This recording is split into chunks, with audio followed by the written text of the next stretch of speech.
Hello everyone, मैं दिशा सचान आज आप लोगों के बीच में एक बहुत ही इम्पोर्टेंट टॉपिक यानी आईबीपीएस एएफओ का जो प्रीलिम्स आपका होने वाला है उसकी जो डेट है वो अनाउंस हो चुकी है। अब तो एडमिट कार्ड भी आ चुका है। तो अब एक वीक में आपको क्या करना चाहिए उसके बारे में आपको बताएंगे। तो चलिए बिना किसी देरी के हम लोग स्टार्ट करते हैं। फिलहाल आपका जो पेपर है वो 30 और 31 ऑफ दिसंबर को होने वाला है और इसका एडमिट कार्ड आ चुका है। एडमिट कार्ड डाउनलोड करने के लिए अगर आपको लिंक चाहिए तो वो आपको डिस्क्रिप्शन बॉक्स में मिल जाएगी और या तो विद्या एग्रीकल्चर एकेडमी के जो टेलीग्राम चैनल है वहां पर भी लिंक मिल जाएगा। तो चलिए अब हम लोग स्टार्ट करते हैं कि हमें एक हफ्ते में क्या करना चाहिए। तो ये रहा आपका रीजनिंग का सिलेबस। अब आप लोगों से यहाँ सिलेबस डिस्कस करने तो डेफिनेटली मैं नहीं आई हूँ, लेकिन यहाँ पर आपको ये बताना है कि अगर आप लोग अभी भी प्रैक्टिस करना चाह रहे हैं तो कौन से सेक्शन से कौन सी टॉपिक सिलेक्ट करके आप लोग अपना एएफओ का जो प्री है वो क्वालिफाई कर सकते हैं।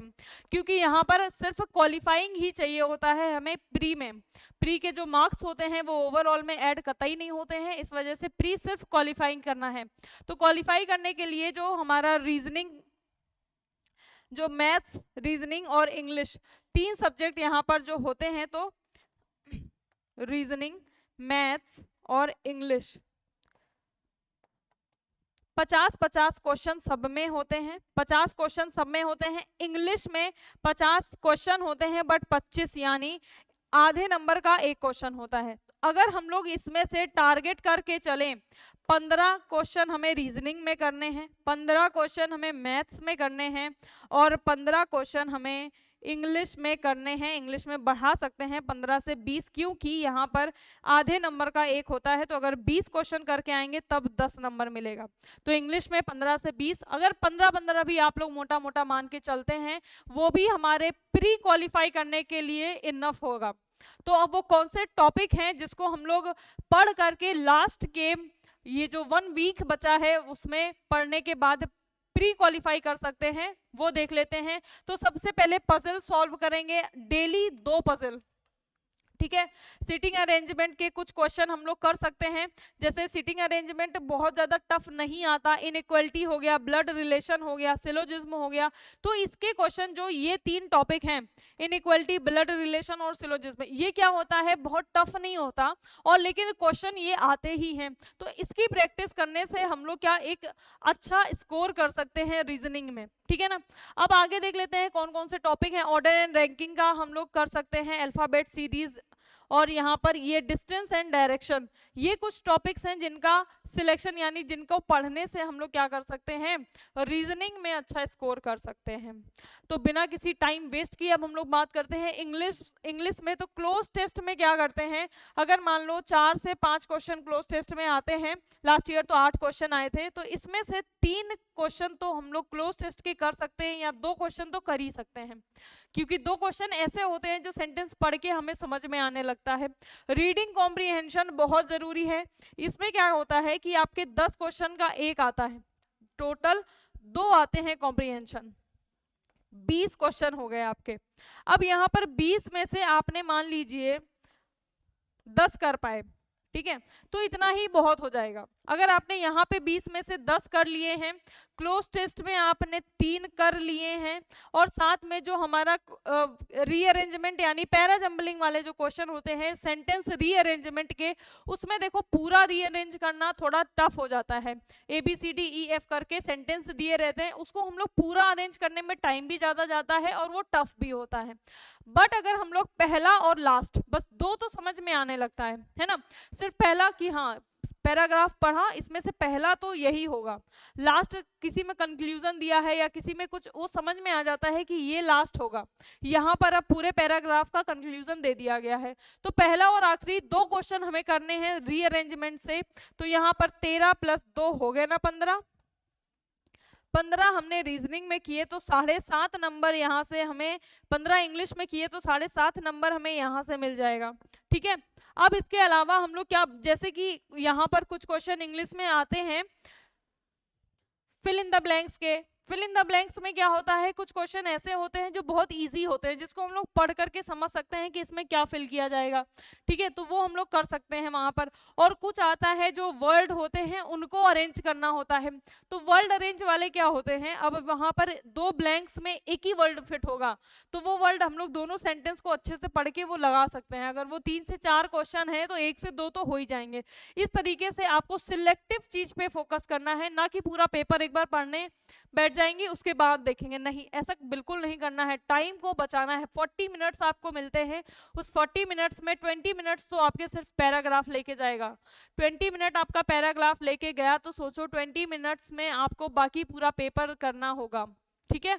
उसके अलावा नंबर उसके क्वांटिटी एप्टीट्यूड की बात की जाए तो नंबर सीरीज हम लोग डेली कर सकते हैं। ये 5 क्वेश्चन में से 3 से 4 क्वेश्चन तो बन ही जाते हैं नंबर सीरीज के। डीआई आपका अगर बहुत टफ डीआई होगा ना तो 5 में से 1 या 2 तो बना ही लोगे आप।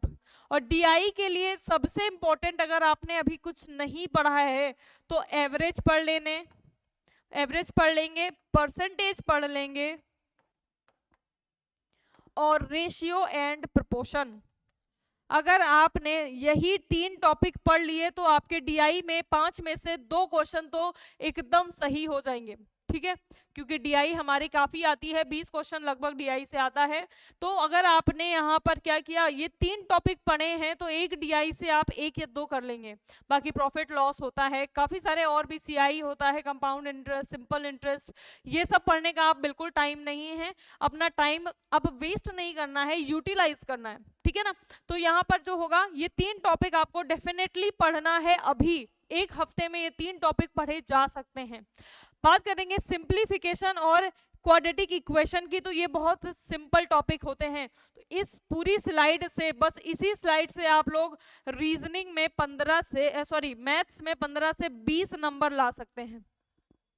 अगर आपने सिर्फ इतना पढ़ रखा है तो भी आप 15 से 20 मार्क्स ला सकते हैं, ठीक है, क्योंकि सिंप्लीफिकेशन से 5 क्वेश्चन आते हैं, तो कुछ भी नहीं करोगे तो 4 तो हो ही जाता है सिंप्लीफिकेशन से। क्वाड्रेटिक इक्वेशन बहुत टफ नहीं आती है, इजी यानी मॉडरेट टू डिफिकल्ट या इजी टू मॉडरेट लेवल में रहेगा क्वाड्रेटिक इक्वेशन। तो यहाँ पर मान लीजिए 5 में से आपने 3 कर लिया, ठीक है, अब काउंट कर सकते हैं इसको। तो डीआई, आपने डीआई में से 2 क्वेश्चन कर लिए, 5 डीआई थी, 2-2 करके 4 मान लो आपने, 20 में से टोटल 4 क्वेश्चन डीआई से कर लिए। नंबर सीरीज से 4 कर लिए 8, सिंप्लीफिकेशन से 4 कर लिए 12, और हमारा क्वाड्रेटिक से 3 कर लिए तो 15। तो ये आपका 15 क्वेश्चन तो हमारा कहां से हो गया, इतनी ही स्लाइड से हो जाएगा। अब अगर आपने ये 3 टॉपिक पढ़ रखे हैं तो जो अरिथमेटिक के क्वेश्चन आते हैं एवरेज, परसेंटेज और रेशियो प्रोपोर्शन से, उनमें से 1-2 क्वेश्चन आपका हो जाएगा, ठीक है ना। यहाँ पर अरिथमेटिक के काफी क्वेश्चन आते हैं, ये देखो एवरेज से क्वेश्चन आता है और बाकी रेशियो प्रोपोर्शन से आता है। तो इस टॉपिक को करने के बाद 1-2 क्वेश्चन आपके वहां से भी हो जाएंगे। अब यहाँ पर देखते हैं कि लास्ट ईयर जो पेपर था वो कैसा आया था। तो सिटिंग अरेंजमेंट के 20 क्वेश्चन थे लास्ट ईयर रीजनिंग में, और वो मॉडरेट लेवल के थे। तो सिटिंग अरेंजमेंट में 20 में से 5-6 से ज्यादा लोग नहीं कर पा रहे थे, क्योंकि ये टफ था थोड़ा, ठीक है। अब अगर बात करेंगे ब्लड रिलेशन की, तो ब्लड रिलेशन 3 क्वेश्चन आए थे, 3 में से ये तीनों मॉडरेट लेवल के थे, बट ये किए जा सकते थे। डायरेक्शन एंड डिस्टेंस के 3 क्वेश्चन थे, तीनों मॉडरेट लेवल के थे। इसी तरह सिलोजिज्म के 4 क्वेश्चन थे, ये भी मॉडरेट था। इनइक्वालिटी 4 क्वेश्चन मॉडरेट था। बट ये पूरी स्लाइड में आप ये पूरा करने की कोशिश करेंगे, अगर आप अभी से 1 वीक इन सारी चीजों की प्रैक्टिस करेंगे तो यहाँ पर आप डेफिनेटली स्कोर करके जाएंगे, ठीक है। अब यहाँ पर देखते हैं कि जो हमारा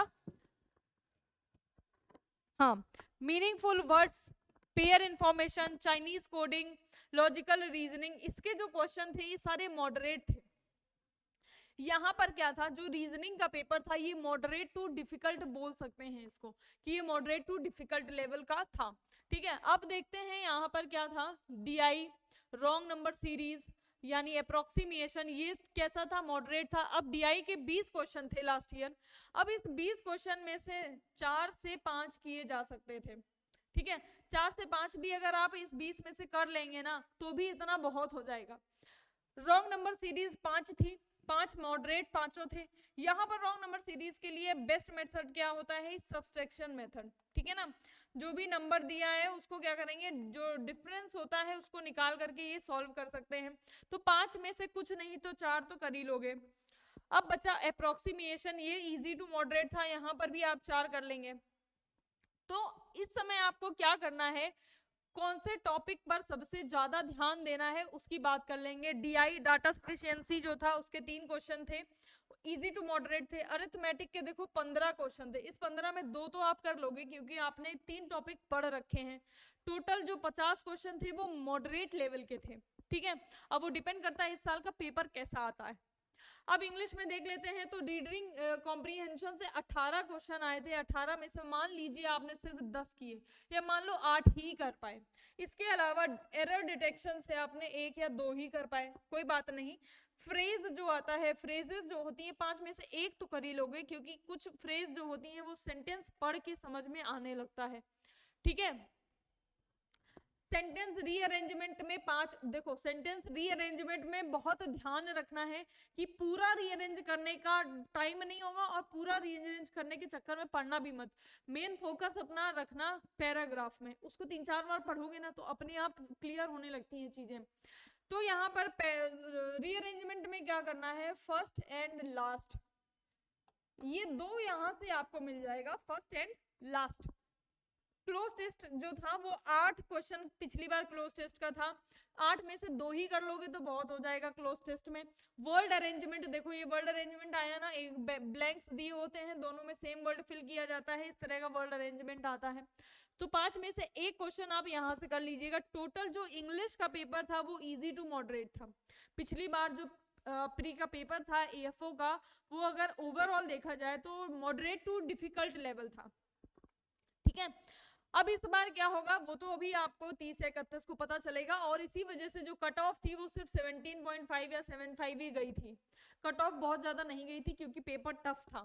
तो पेपर पे डिपेंड करेगी, कट ऑफ पे हमें बिल्कुल ध्यान नहीं देना है। अगर हम लोग बात करें कि सेक्शन वाइज कट ऑफ कितनी थी, तो 3-3.5 नंबर था इंग्लिश में, 25 में से 3.5, 50 में से 3 और 50 में से 3.5, ये था रीजनिंग और मैथ्स का। और अगर ये था एससी ओबीसी एसटी वालों का, जनरल की 5.5 थी, 5.75 और 6 थी, यानी इंग्लिश और मैथ्स, इंग्लिश और रीजनिंग की 5.75 थी और मैथ्स की 6 थी, ठीक है। तो ये हमारा क्या था, कट ऑफ पिछली साल का था जो कि पेपर टफ था। अब यहाँ पर कट ऑफ ज्यादा भी हो सकती है, इससे भी कम हो सकती है। तो हम लोगों को जो सेफ स्कोर ले करके चलना है वो क्या होगा, रीजनिंग, मैथ्स और इंग्लिश, इन तीनों में अगर 15-15 क्वेश्चन भी हम लोग करके आते हैं, 15-15 क्वेश्चन करके आते हैं, 15, 30 और 7.5 कितना हो गया, 37.5। इससे ज्यादा कट ऑफ आपकी कभी नहीं जाएगी।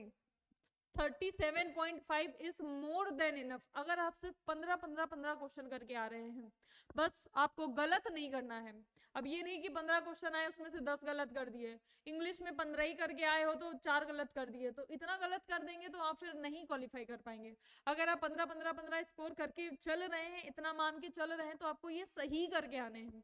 अब हम लोग लास्ट में देखते हैं कि एक हफ्ते में जो सबसे इंपॉर्टेंट चीज है कि क्या बार बार हमें रिपीट करना है या फिर कौन से टॉपिक को सिलेक्ट करके अब ये 1 वीक हमें पढ़ना है। तो सबसे पहले डीआई पढ़ेंगे, डेली 5 डीआई आपको सॉल्व करनी है, ठीक है। डेली अगर 5 डीआई आप सॉल्व करते हैं तो 7 × 5 कितना हो गया, 35। अगर आप 35 डीआई सॉल्व करके प्री देने जाएंगे तो डेफिनेटली आप जो 20 क्वेश्चन आए थे ना, तो उस 20 में से 4 से 5 क्वेश्चन कर लेंगे, इतना बहुत है। डीआई से आपने 4 से 5 क्वेश्चन कर लिए। अगर आपने पजल डेली 5 पजल सॉल्व कर रहे हैं रीजनिंग में, तो आप समझे 5 में से अगर एक पजल भी वहां पर आपने सॉल्व करी तो 5 नंबर आपको मिल जाएगा। तो डेली 5 पजल आपको सॉल्व करनी है, सिलोजिज्म के डेली 5 क्वेश्चन करने हैं, इनइक्वालिटी डेली 5 क्वेश्चन करने हैं, क्वाड्रेटिक के डेली 5 क्वेश्चन करने हैं। ये जब आप वीडियो देख रहे होंगे उसी टाइम से स्टार्ट कर दीजिएगा, यानी सेम डे से स्टार्ट कर दीजिएगा। यस, आपको डीआई और पजल में टाइम लगेगा, बट यहाँ पर अब ऑप्शन नहीं है। एक हफ्ते की तैयारी आपको बहुत बेहतरीन करनी है, सिर्फ बेहतर ही नहीं। तो डीआई में आपको डेली 5 पजल, 5 सिलोजिज्म, ये सारे 5 आपको डेली सॉल्व करना है। सिंप्लीफिकेशन के 10 क्वेश्चन करेंगे। अगर आप सिंप्लीफिकेशन 10 कर रहे हैं तो वहां पर मान लीजिए अगर आपका 5 क्वेश्चन आएगा तब आप यहाँ पर जाकर के 4 कर पाएंगे। अप्रोक्सीमेशन 10 आपको करनी ही है, नंबर सीरीज 10 करनी है, जिसमें से फिल इन द ब्लैंक्स वाली भी होनी चाहिए और जो रॉन्ग नंबर सीरीज है ये दोनों नंबर सीरीज आपको करनी है डेली 10-10। कॉम्प्रीहेंशन 2 करना है, 2 कॉम्प्रीहेंशन करेंगे आप अगर तो 14 कॉम्प्रीहेंशन आप करने के बाद प्री देंगे तो आपको समझ में आ जाएगा कि क्वेश्चन कैसे पूछ रहा है, क्वेश्चन का आंसर कहाँ मिल सकता है, पैराग्राफ को किस तरीके से रीड करना है, क्वेश्चन को कैसे उसका आंसर फाइंड करना है। तो अगर आप बार बार इस चीज की प्रैक्टिस करके जा रहे हैं तो आपको आसानी रहेगी वहां पर आंसर फाइंड करने में। तो पैराग्राफ बहुत इंपॉर्टेंट है, पैराग्राफ 2 से 3 अगर आप डेली कर ले तो ज्यादा अच्छा होगा, ठीक है ना, क्योंकि उससे समझ में आने लगता है कि अच्छा ये क्वेश्चन पूछता है, इसका मतलब इस जगह आंसर मिलेगा उसका। अगर वहां पर कंक्लूजन की बात आ रही है तो लास्ट में मिलेगा, क्योंकि पैराग्राफ के लास्ट में कंक्लूजन होगा। तो ये सारी चीजें हमें कैसे पता चलती हैं, जब हम प्रैक्टिस करते हैं ज्यादा से ज्यादा, ठीक है ना। सेम वही सारी चीजें होती हैं। पैराजंबल 2 आपको करने हैं डेली, बस ये इतना आपको डेली टारगेट बना के चलना है, ठीक है ना। क्या क्या वो आप यहाँ पर एक लिस्ट बना लीजिए कि डेली टारगेट, और ये सारे पॉइंट लिख लीजिए कौन से किसमें कितने नंबर ऑफ क्वेश्चन किसके करने हैं, ये सारी चीजें आपको डेली करनी है, ठीक है ना। और आपको स्कोर मान के 15-15 चलना है। अगर आप इतना स्कोर लेकर के चलते हैं तो आपका प्री डेफिनेटली क्वालिफाई हो जाएगा। प्री हमें सिर्फ क्वालिफाई करना है, ना कि हमें वहां पर टॉप करना है, ठीक है। तो आई होप आपको ये सारी इंफॉर्मेशन अच्छी लगी होगी, और अगर आपने ये वीडियो देखा है इसके जस्ट बाद से आप लोग ये अपनी तैयारी स्टार्ट कर सकते हैं। फिर भी किसी को कोई डाउट है तो कमेंट बॉक्स में उसका आप डाउट जरूर लिख सकते हैं, ठीक है।